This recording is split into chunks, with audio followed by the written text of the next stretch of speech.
जय जगन्नाथ। आज आपण मैंने देखिपारे आम मॉर्निंग ब्लॉग रे मूलार केमी परटा आपण मानक देखा चाहिए। यहाँ मूला नहीं सी बर्तमान केते पीस नहीं मूला मूला 5टा 5 पीस ताको कौन करा जीवो एटा मूला परठा हबो। अच्छा ताको भल भाव से धुआ हो मूला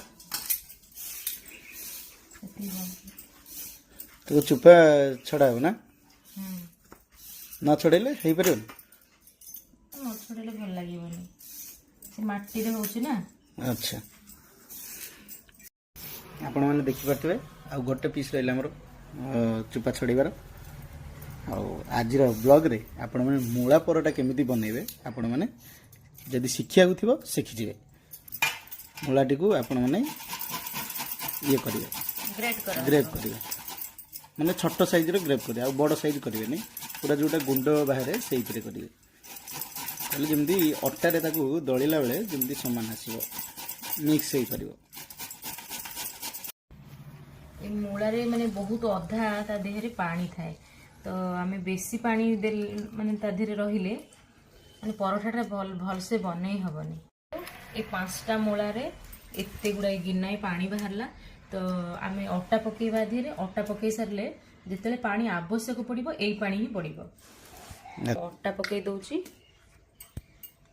एथिरे मिनिमम 10-15टा परोठा हबो 5टा मूला रे। ये कौन पड़िबो एटा होचे लूण तापरे जदि माने मैगी मसला चाहूथिबे टिके पकेबे किंतु मैगी मसला किछि दरकार नै। मो पु को टिके भल लागे मैगी मसला पइले मु सेथि जोगु टिके मैगी मसला दउची नहले आपण जदि संक्रांति अलगा किछि भल बारे रे करजंती तो मैगी मसला ऐड करिवेनी खाली जुआणी आ लूण तेल एतिकी रे ही परोठा हबो।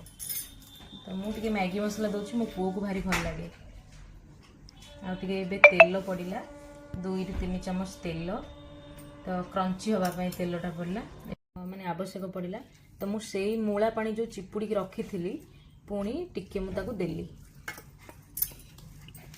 पूरा चकटी सारिली तो जीवा एबे परोठा बनेबा हे गेला सब एबे तावा बसेली आ हमर प्रथम तो मु अटा चकटी की रखी छी आ ए चकटला समय रे मु जेतिकी जिंस पकेइली आपण चाहिले ता देहरे पियाज पकेइ परिबे टिके रसुण छेचिकी पकेइ परिबे जो माने पियाज रसुण भल पांती।